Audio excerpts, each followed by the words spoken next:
Well, hello and welcome to the channel. My name is Johnny and you're watching Hillbilly Modeling. And this is going to be part 3, part 3 of our roof, which is the 148 scale Tamiya Nakajima A6M2-N Type 2 float plane fighter. In this video, we'll be taking care of, well, we got to mount that main float because I suspect that there's going to be some gaps that we need to fill. So we're going to take care of a little bit of filling and stuff like that, and get everything ready for painting, and then we're going to get that fuselage painted and all of our little bits and pieces and get it ready for the next part that's going to be coming up. So we got a lot of work to do, so let's go ahead and jump down here on the bench and get started. All right, so there are some areas that we need to attend to first before we attach our float. Now I'm using perfect plastic putty here to take care of this seam where the wings are attached to the fuselage here on the bottom. So we do have a gap and a seam that needs to be filled. Now the good thing about the perfect plastic putty is that it is water-based and it's very easy to clean up.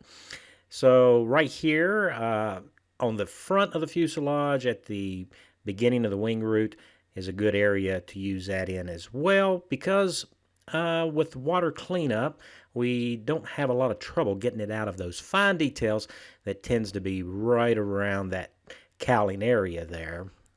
So when using this water-based putty or filler, I do like to let it dry completely. That way I know that the putty that's in the seams are completely dry.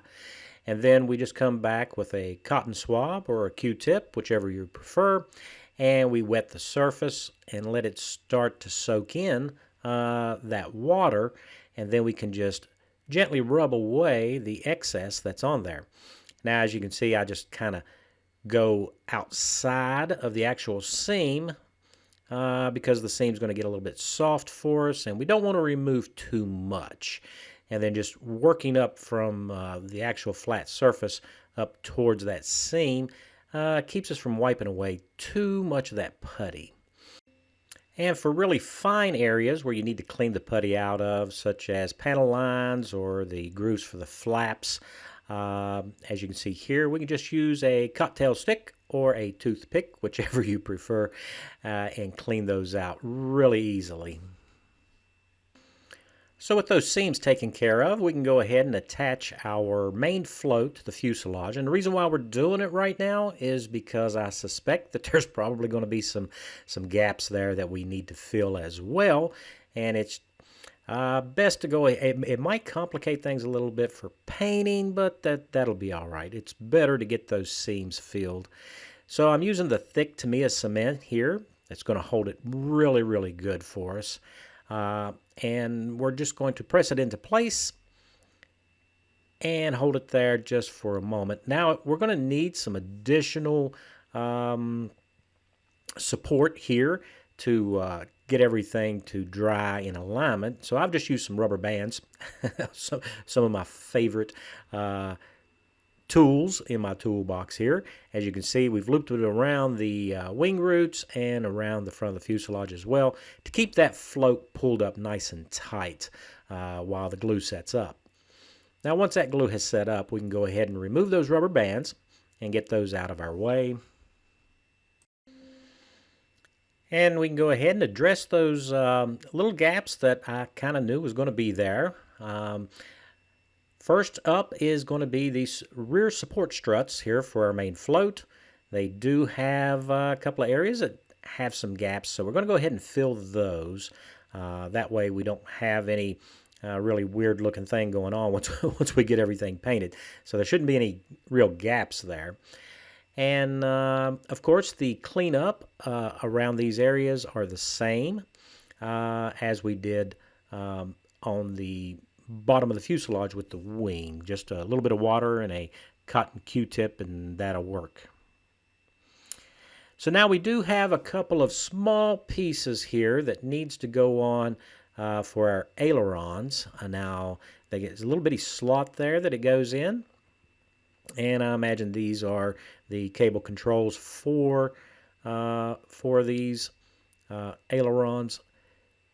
The only thing that you need to pay attention to is make sure that you get them lined up. It's not a real positive slot to put them in, so you need to go ahead and make sure that it's straight. And next up, we can put our pitot tube in place. It does fit rather snugly, so no problem there. And a little bit of cement. So now what we need to do is color in the canopy. Most of the photos that I've seen, a lot of these, the framing on our canopy from the inside is a dark gray color or even a black. So we're going to go ahead and use this Panzer Gray and spray that first. Now, you don't want to forget to do the sliding portion of the canopy if you're doing the open canopy like I'm doing on this kit. Of course, you could always go with the complete closed canopy and not have to worry about it. Once that's done, we can go ahead and prime everything. So I'm going to use this Vallejo gray primer here. And this is kind of a really light gray, but that'll help unify everything for us, and we can see if there's any areas that needs to be attended to. After we get it primed up in the gray, we need to do some pre-shading. You don't have to, but that's what I'm going to do here. And we're going to be using the same Panzer Gray. It's a Vallejo acrylic water-based paint to do that pre-shading with. So here we are with our pre-shading done. Now, you don't have to have a real steady hand. Of course, it would help, but we're just following along the panel lines and the areas on the wings that have either raised or recessed panel lines in them. And to help differentiate different panels there from the rest of the aircraft. And that will show through in the next painting step. Of course, you don't want to forget to do your floats. You want to get those done as well. So next up, we need to paint the light gray that Tamiya is calling for. Now, I'm using pale gray acrylic craft paint for that. And, of course, I have mixed it up just for my airbrush and thinned it appropriately. That way it'll spray nice and even, and we don't have to worry about any issues with our airbrush. So the bottom of the aircraft gets sprayed with this, along with the bottom of our floats. We want to make sure we don't forget our wing floats since they're not attached at this point. So to start off, it's real simple. We're just going to layer it on really thin and keep layering on this gray. Not worried about overspray at this point. We do want to concentrate, though, just on those bottom segments of not only the main float, but the wings and the bottom of the fuselage and our horizontal stabilizers as well. And we'll also give our ailerons and the rudder a coat of this as well as the bottom of the aircraft. Now, we don't want to put it on so thick that you can't see any of the pre-shading that we did before. So we just keep kind of going over it one thin coat at a time until we get the right consistency or opacity, the correct opacity to allow that pre-shading to kind of show through that light gray. And of course, when it comes to deciding when to stop, basically if it kind of looks like one more pass might be too much, that's when you really need to stop, or maybe right before then. I tend to overdo it sometimes, and we're going to try not to do that on this aircraft. So on this aircraft, we have two different paint schemes that we can use. We can either go with the gray or we can go with the green color, and I think I'm leaning towards the green. Actually, I think we're just going to do the green. If you've already seen the thumbnail, you know that I did. So we need to actually mix us up some paint that's going to kind of match or come close anyway, I hope, to the Japanese green that we need to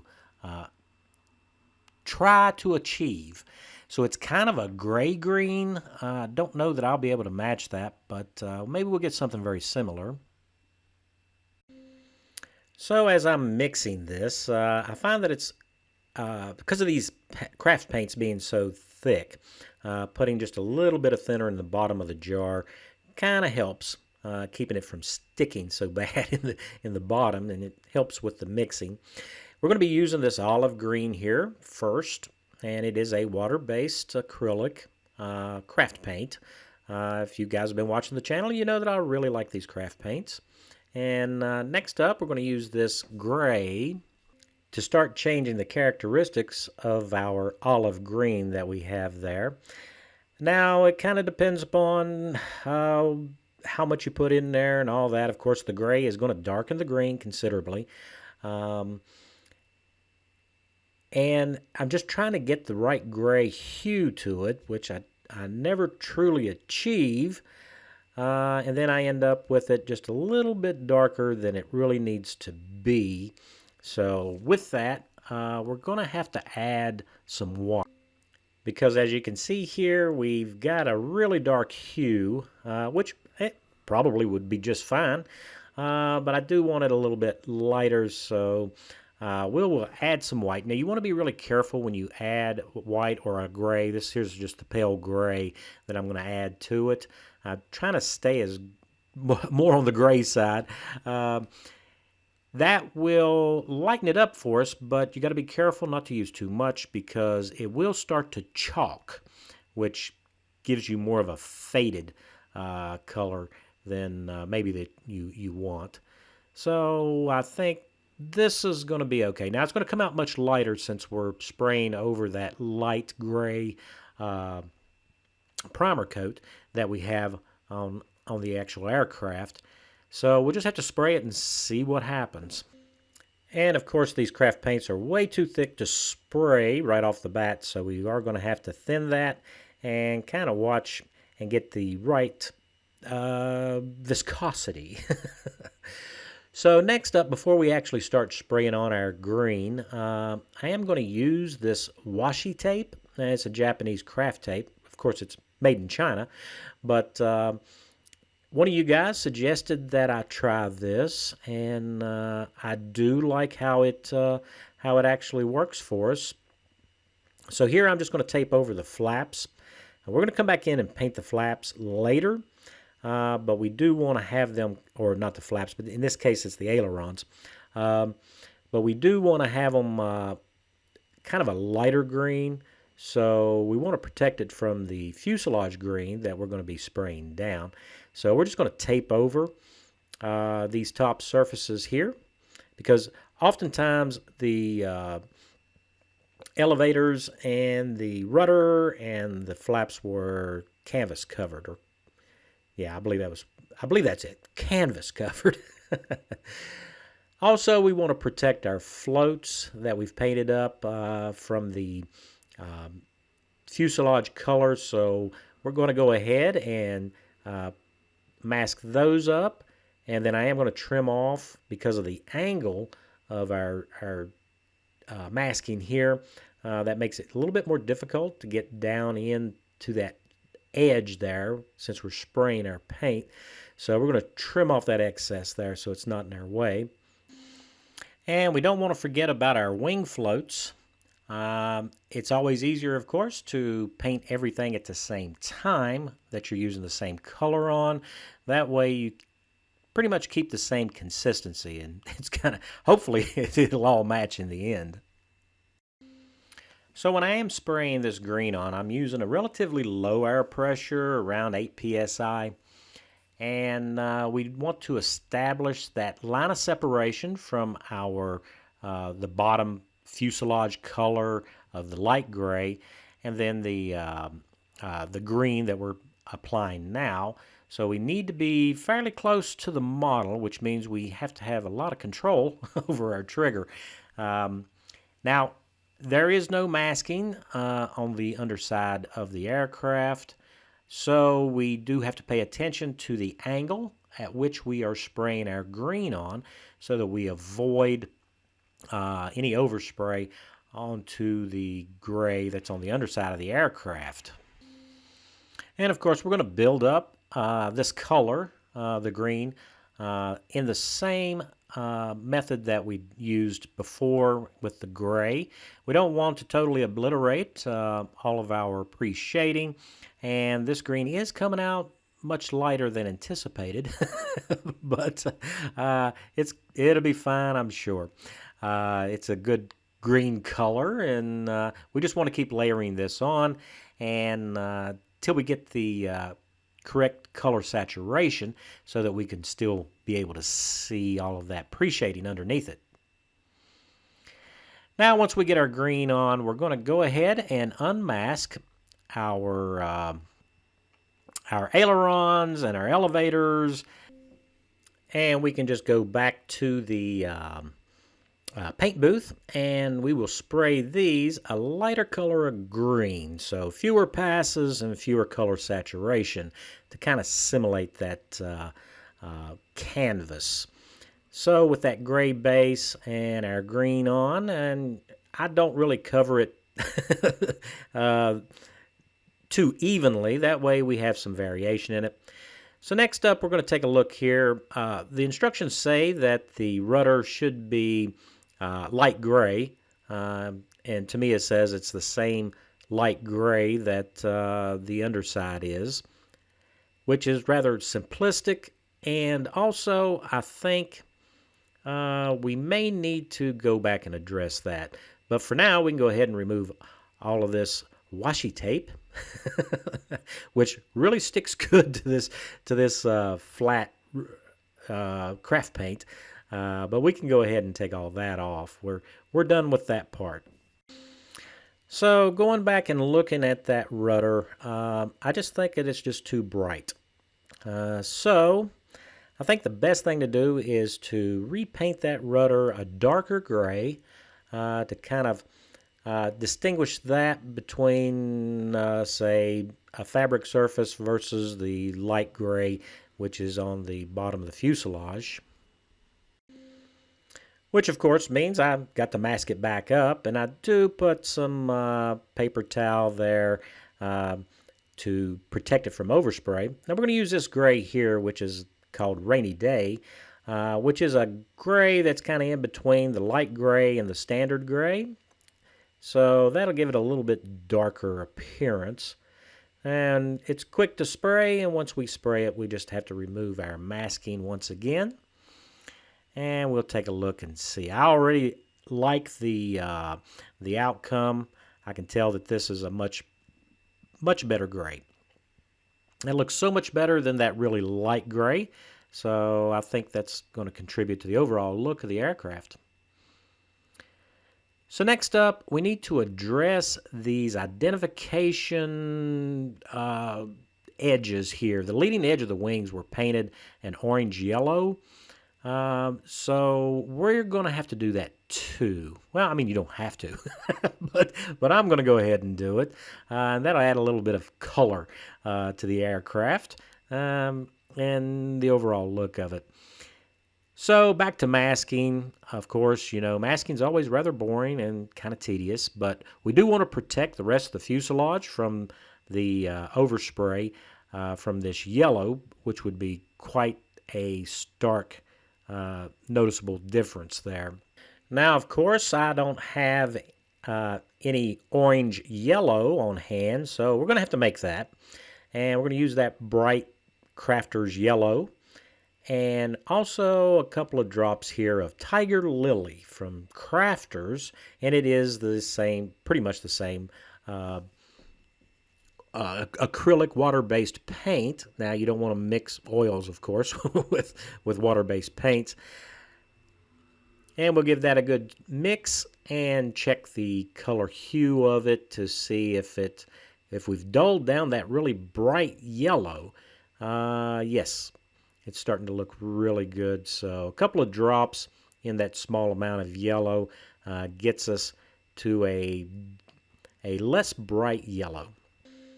And these water-based acrylics, they dry very quickly, so we can go ahead and remove all of our masking here that we did to protect our beautiful green that we have on our aircraft. And very carefully pulling it off. I don't want to pull my paint off of the fuselage there, or the wing. As you can see, I did pull a little bit off, but we can touch that up. That's pretty easily done. That's why you never dump any of your mixed paint out until you're completely done with your model.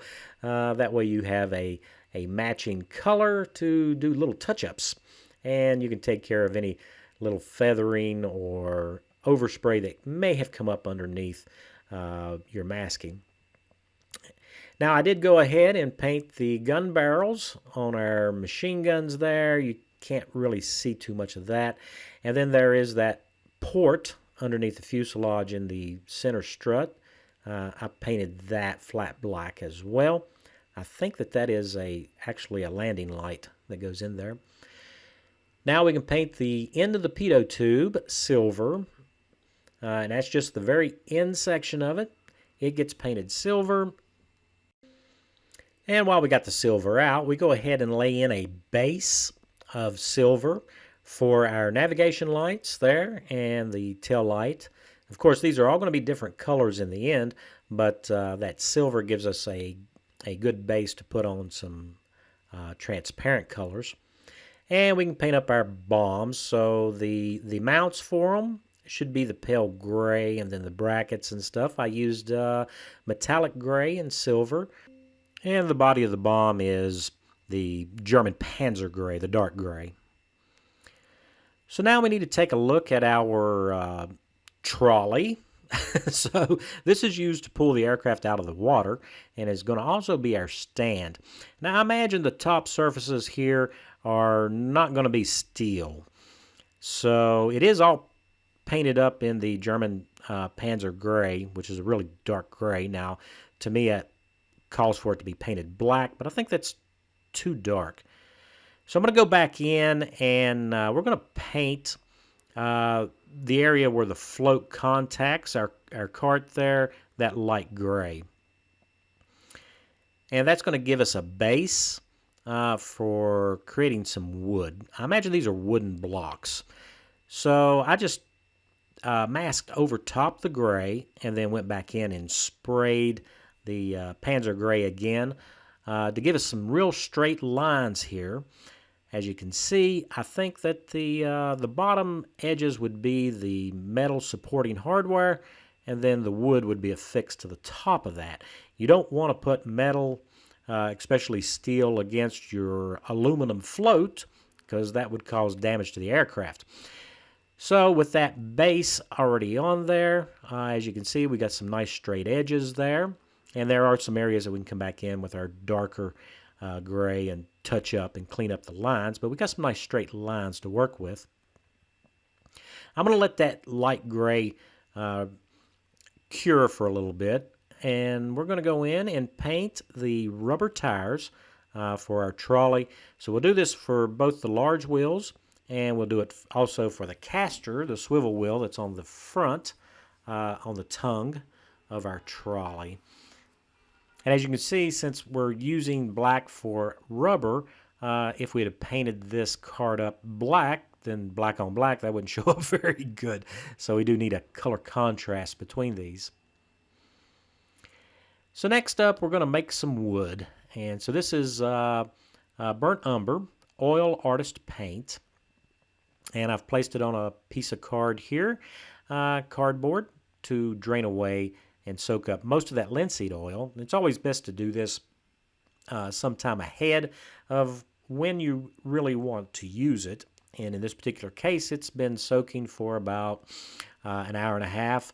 So I'm going to be using enamel thinner as my carrier. And we just need to kind of mix it up just using the brush and getting a nice little slurry there of pigment. And dipping it back in, because it does, the enamel thinner will set off rather quickly. And we're going to use that to help transfer our oil pigment here onto that light gray. That is the base color for our wood. So after I let this dry for a couple of hours, now it takes oil pigments a lot longer to dry than just a couple of hours, but it's still pliable and malleable and shapeable. So I'm just dragging a toothpick, which I did sharpen a little bit to give me some finer lines. And we're just going to wood grain this, exposing that lighter color underneath. Now the oil pigment has stained it, and it's not a bright gray like I'd really wanted it to be, but I think it's going to look just fine. So we're just going to grain this up, and once we get all of our graining done on it, we can come in with a dry clean brush here and just brush off any accumulations of pigment from the scraping that we've done. And it also will give us a little bit of the effect of kind of blending it a little bit and smoothing things out. Now, if you wait an extended period of time before you do your graining, then you are going to have to use thinner to reactivate those pigments. So since I didn't wait so long as to have that set up and dry completely, I didn't have to really do that. So now we can come back in with some thinner, and it's just enamel thinner here to clean up the edges of around on the metal portion where the wooden blocks are setting. Kind of clean that up and give us some nice straight lines again. So next up, we're going to use this Tester's flat steel enamel to do some dry brushing. And I always like to wet my dry brushing brush with a little bit of thinner first, and then load the brush up. And of course, you need to unload most of the paint off of it because you don't want to be painting it. You just want to be enhancing those sharp edges. And we'll just highlight some edges here. On our trolley frame. Now this is the wheel frame that goes on over top of the actual wheels, and then of course we'll take care of the neck and concentrate on areas that would get bumped and scraped and have some wear on them there where the paint would be knocked off. And also we're going to use it to accentuate some line detail to help make those areas pop for us. Here I'm concentrating on where the aircraft, when it's pulled up on the trolley, more than likely before it settles onto the wooden blocks, is going to come up against those guide posts. So you'd have probably a little bit more wear there and some paint knocked off of it. And then we can go ahead and accentuate, that's a hillbilly word for you, these uprights so that they kind of stand out a little bit better for us. And while we're doing a little bit of dry brushing, we don't want to forget about the wheels. I imagine this rather prominent rim here between the wheel and the tire itself would probably take a little bit of abuse along with the hub, so we can use that dry brushing there to kind of bring out these details against that dark gray background there. So where would we be in a build video if we didn't actually build something? So let's go ahead and assemble our cart. Now, of course, the pigments for our wood graining need to set for 12 hours or so to make sure that they are fully dry. And then before they're completely durable, we're going to need to go ahead and give them a clear coat of some kind. But we can go ahead and assemble the cart, attach the wheels. Now the instruction says don't use any cement on the wheels, but I really don't want them moving, so or changing their angle, either one. So I'm going to go ahead and press them into place. We're going to cement them, and then we cement that lower support frame, and there we go. Now we have our cart completed. Now, of course, color choices are always important, and I feel that using the dark gray for the frame rather than what Tamiya wanted us to use, which was black, has worked out much better for us. It still kind of looks black, but it's not, and we can differentiate between that and the tires. Of course, in the end, you guys be the judge and let me know if you feel those color choices were good. Well, that's going to wrap up part 3. And as you can see, we got our green on. I I kind of wanted it to be a little bit more of a green gray, but I think it's come out pretty good. I like the color, and so we're definitely going to stick with it now. And of course, there was a lot of masking to take care of all of these finer little bitty details that really brings out the character of the kit itself. So next up is going to be decals and clear coats and a little bit of weathering and all that wonderful stuff, which will wrap this build up, but that will be in part 4.